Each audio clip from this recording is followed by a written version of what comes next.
Right, welcome to Rory's channel, guys. So, the video was short, so I have been continuing this video again. This is, you can say, part 3 of that video. So we were done with done till there. 31(1)(a) में क्या बोल रहा था? Holding of specified securities, मतलब listed entity has to submit a statement showing holding of securities and shareholding pattern separately for each class of securities prior to listing of securities. मतलब जब आप list करने वाले हो आपकी सिक्योरिटी, उसके एक दिन पहले आपको अपना शेयर होल्डिंग पैटर्न बताना पड़ेगा किसको? स्टॉक एक्सचेंज को. खत्म.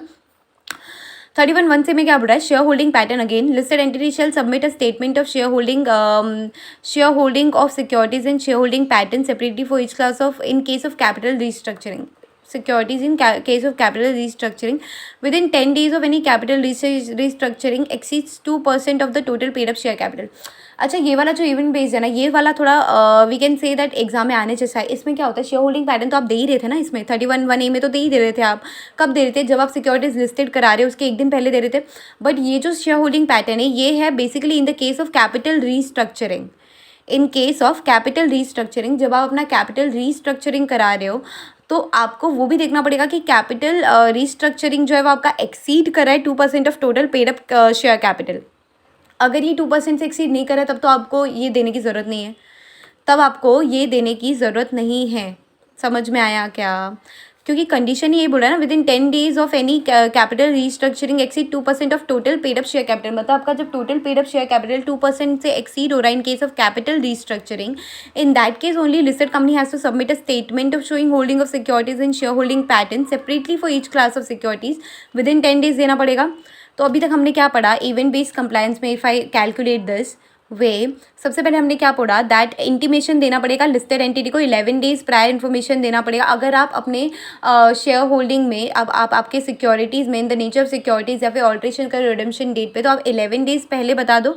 11 क्लियर डेज पहले बता दो स्टॉक एक्सचेंज को.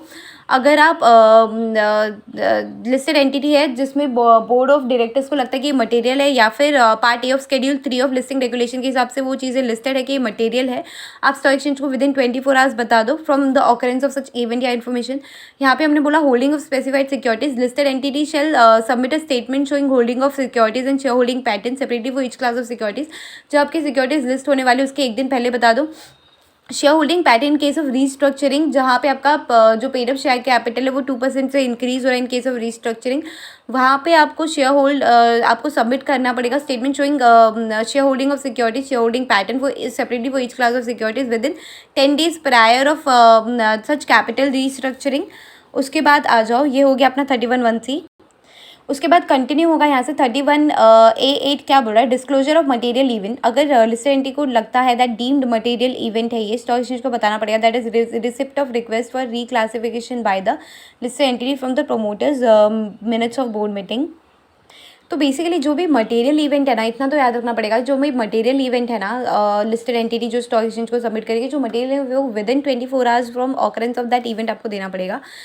37(1) में क्या बोला है? Scheme of arrangement. Listed entity shall file draft scheme of arrangement stock exchange को within 1 month prior approval before filing with court.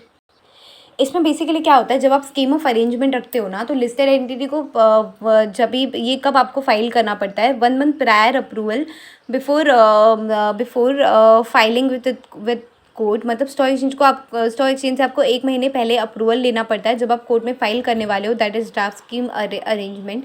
जो आप कोर्ट में फाइल करने वाले हो उसके 1 महीने पहले से आपको अप्रूवल लेके रखना पड़ता है. किससे? स्टॉक एक्सचेंज से. उसके बाद 39(2) में बोल रहा है issue of certificate. Issue of certificate क्या बोल रहा है? इशू ऑफ सर्टिफिकेट में बोल रहा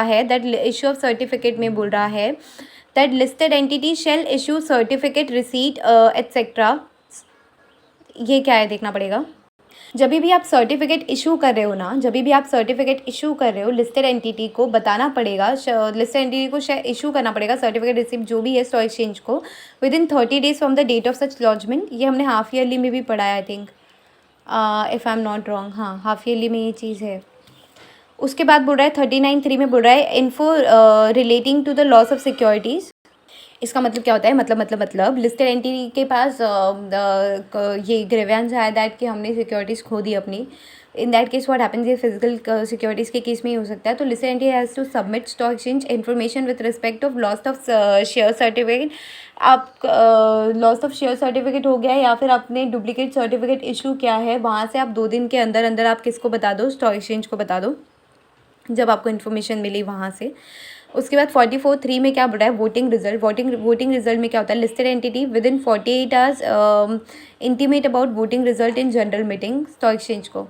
मतलब जो भी आपका वोटिंग रिजल्ट है, जो भी आपने जनरल मीटिंग में वोट रखे, लेट्स से शेयर आपका होता है SR हो गया, OR हो गया, तो जो भी आपका वोटिंग रिजल्ट है ना, वो आपको स्टॉक एक्सचेंज को बताना पड़ेगा with in 48 hours of such meeting और इंडियन अबाउट वोट। हाँ, मतलब जनरल मीटिंग जब भी हो वहाँ से 48 आवर्स आप ले लो, वहाँ से आपको वोटिंग रिजल्ट बताना पड़ेगा किसको, स्टॉक एक्सचेंज को।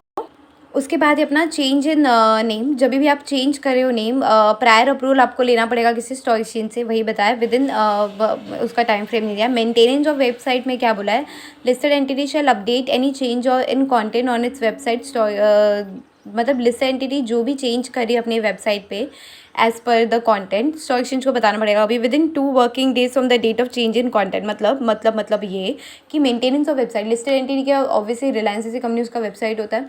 अब वो अपनी वेबसाइट पे जो भी चेंजेस कर रही है, माइनर तो ऑब्वियसली नहीं लेंगे, जो भी बिग चेंजेस कर रही है वो उसको अपडेट करना पड़ेगा स्टॉक एक्सचेंज को within 2 working days from such change on their website. उसके बाद आ जाता है अपना 43, ये क्या